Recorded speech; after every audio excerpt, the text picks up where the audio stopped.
A little excited here. This is my 5th time saying welcome together with the host to Design Matters.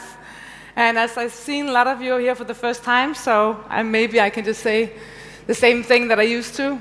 Michael and I sat down 5 years ago, decided we wanted to kick off a design conference in Copenhagen that were different, more radical, maybe more cool than what we knew that place.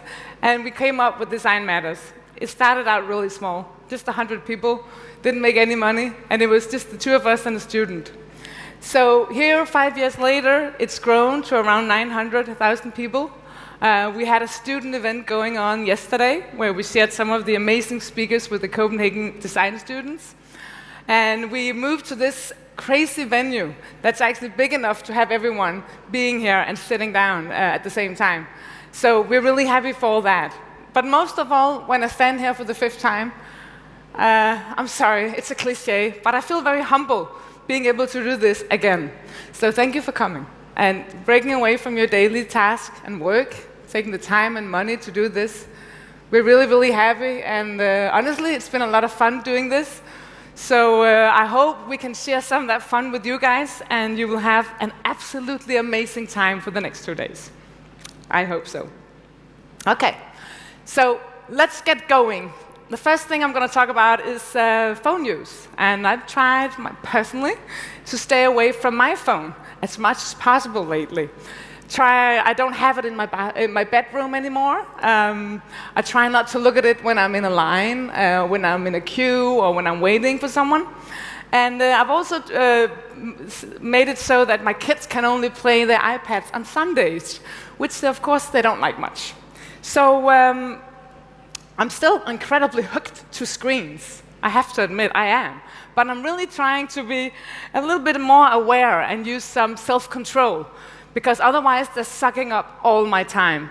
And as you probably know, we get more and more aware of all the problems that are attached to social media and screen use and just mobile phones in general, like depression, low self-esteem, sleep loss, and addiction.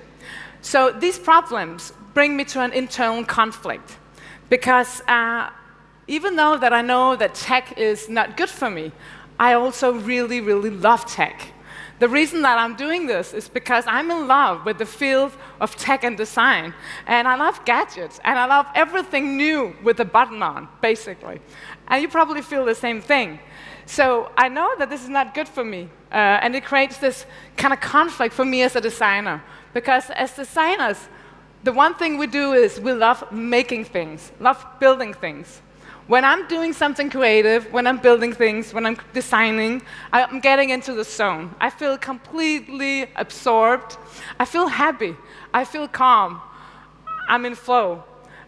So what do I do now that I realize that more and more of the products that we're building are actually not good for us? Do we stop building products, or we just start building better products? What kind of tech should that be?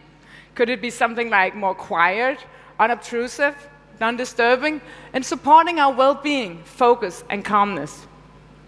Maybe something a little bit more like minimalism.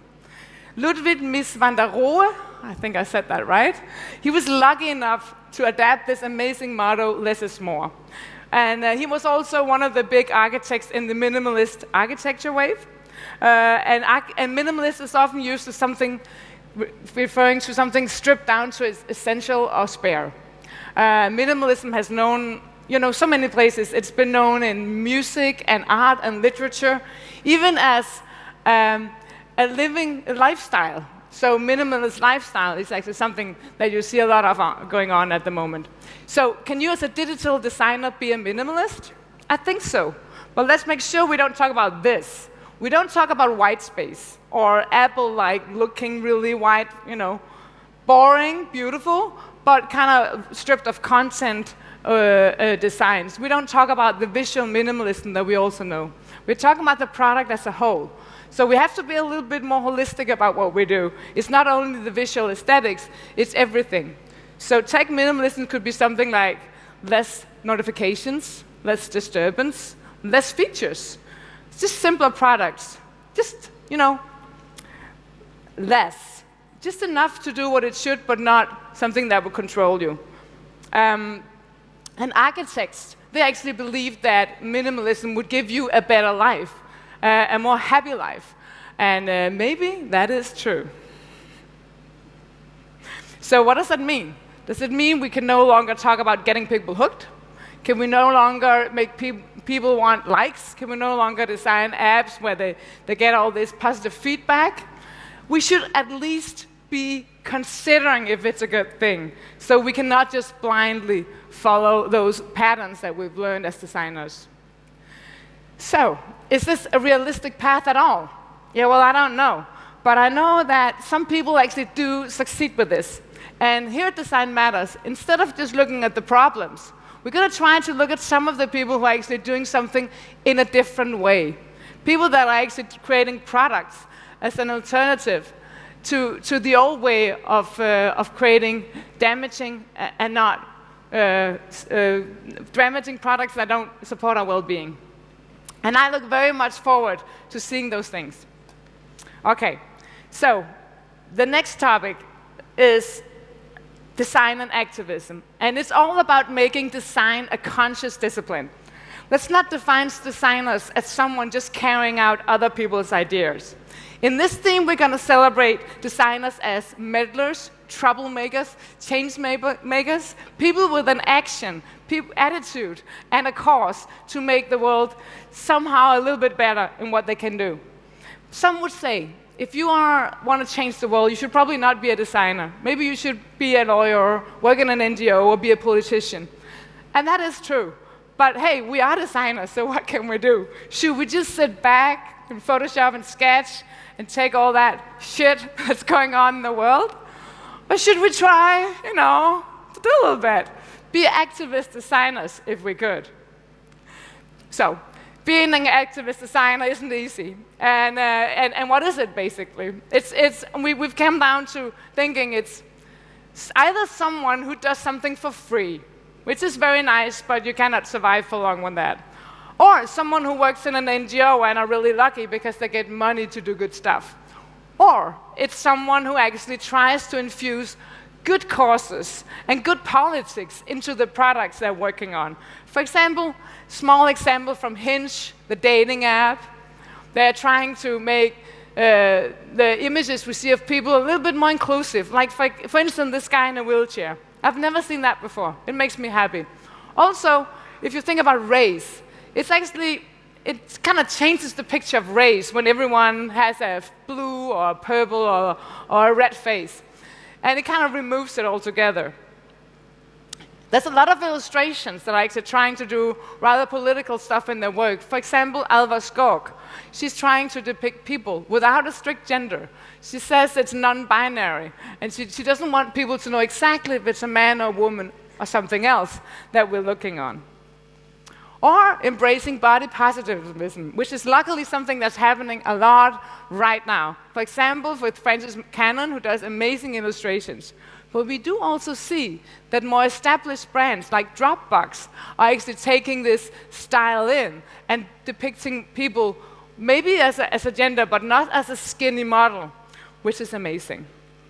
So, protests, posters, and political posters, we think about 68, and we think about marches, but they're still alive, and they're really still thriving as a graphical media for protest and action. But today we also see a lot of other platforms, a lot of other media. Of course, we have campaign websites like this one, Shout Out Your Abortion. But it kind of looks a little bit, you can say it looks a little bit like a protest website. But take a look at this, Girl Boss, which is made for millennial women.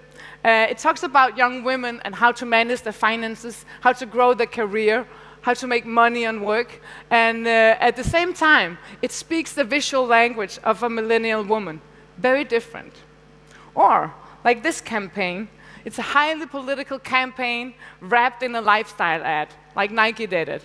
And for those, probably few of you who don't know the story, Nike featured this American football player, Colin Kaepernick, in a commercial right after he was kicked out of the Football League for refusing to to stand up during the US national anthem. He did this as a protest towards racial injustice in the US of A.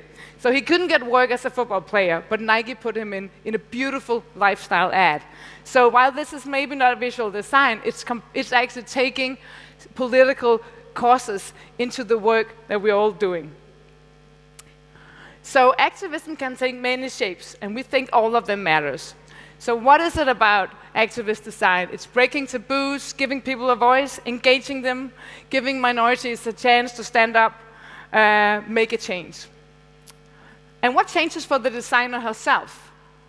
Well, as we're used to thinking about the user a lot, having a user-centered design approach, now we need to move on to think about the world, the society, the planet, the environment, the culture, and the communities. Yes, while we shouldn't forget the user, it seems like quite a big task to do, doesn't it?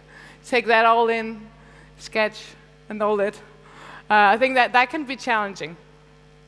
But on the other hand, it's also a chance and an opportunity for every one of us to actually take a little bit more of our personality into our work and say, okay, I have this cause. It might be about inclusion. And I'm going to infuse that into my work, and I'm going to try to get it through, no matter what my bosses say, because I believe in it, and I'm a designer, and I want to make an impact. Yes, and the last theme is called Are We on the Same Page? This is about collaboration. This is about we, as designers, are getting new tools, like, for example, Figma, where we can actually be designing on the very same page, which changes the way we work, or does it? Some people that are used to maybe, started in Photoshop and feel like this is a little radical, could be worried. Is this a challenge? It might be. Let's take a look at it. Going back to where design started, before the term design was known, it was called applied art. Then Bauhaus happened in Germany in the 1920s, and they coined the term design there. That's about 100 years ago. So we've had the design discipline for 100 years with its own name, but it still has very strong connections to the work of art. And how about the artist? This is like a picture with a little bit of a cliche about what is an artist. The artist sits in the studio, he works alone, completely undisturbed, until the work is completely done. And that's still somehow our image of core creativity. This is how you create a high-quality visual product, alone in your studio, no one around you, just you in focus in the zone. So what happened after painting? After painting, printing came. The first kind of printing was poster printing with the technique called lithography. And you see these posters, you might know, the one on the right even, and the one in the middle. They actually became kind of famous because for the first time, you were actually able to print things and distribute them in many copies. But that required for the designer to work with a stone carver, because to print those paintings, you had to make it all up on a limestone plate first. And I would imagine that it would not always be 100% perfect what they did in the limestone, and that the designer, for the first time, or the painter for the first time, was depending on another craftsperson. So if the stone carver didn't get it right, the design or the art didn't come out in the right way. Jumping up to now, we still have printing, and it's a much better technique, and it's much faster. But you still sometimes get it wrong when you print something. You gotta know that the print shop has the right machines, and you also gotta know how they work, so you make sure that it comes out right. So then, HTML came. So this was in the mid-90s. HTML and web design really, really changed the life of the designer. It was no longer just the print shop. It was a developer. The developer was somehow in control of the output that we did. A beautiful Photoshop drawing should be translated into that. And we also knew that didn't always go well, especially in the beginning. It was really cool. I was around at that time. Uh, and I remember there was a long way from what you designed to what they actually built. That improved later, but let's take a look at this little self-made chart I did about the designer's control over the final work. So with paint, I would say it was about 100%. You did the painting, you were done, that's it. So with lithography, you had to depend on the other craftsperson, the stone carver. Then digital print made it better, but there can also be glitches. Should probably go up a little. And then early web design. Oh my God. The things that came out on the website did not look like the designer's files. Later web design, mature web design, it goes up. Maybe it hits 100%. Responsive web design went down a little bit again because of all the different platforms it had to be on, et cetera, et cetera. So this is actually just something I did a few days ago. It's not super scientific. It's actually the opposite. But I actually often think about the control of the designer's work. And this is an example. And then again, what about agile? This is how I feel when I think about agile. Let's just do everything at the same time. You know, well, you have one day to do design because then the next process is going to happen, right? Like, where is my deep focus and zone time? It's not around. Yeah, you agree, I know. Let's look back on the artist again. Alone, undisturbed, until the work is done. And look at the web designer. She works on a shared file. She's very often disturbed. And she works until the developer takes over. And then she has to make time for input. It's not that we don't want it and we don't want to collaborate, but you know. Yeah, sorry, I love input. I love it, and I mean it. I don't do it like this, only sometimes. What I'm worried about, and what we should discuss, is do we lose the ability to get into the zone? Do we have time for deep focus? Or is it like what Cal Newport said in his book, Deep Work, that modern times makes us so distracted by everything that we never ever dig deep and get into the zone and actually do great work? He says you can only do great work if you're actually completely focused and you have nothing else going on in your mind. So I don't have the answers to this. I'm just going to ask the questions, and then I'm going to let all the amazing speakers, and maybe you, come up with the answers. What is the value of intense collaboration, like we see in the new tools, like Figma? What is the value of the multiplayer mode where everyone can comment and actually work on exactly the same designs at the same time? What are the pitfalls, and how does this affect the designer now and in the future? This is something that I really look forward to looking into on the next 2 days. And with that, I'm done. I only have left to say 2 things.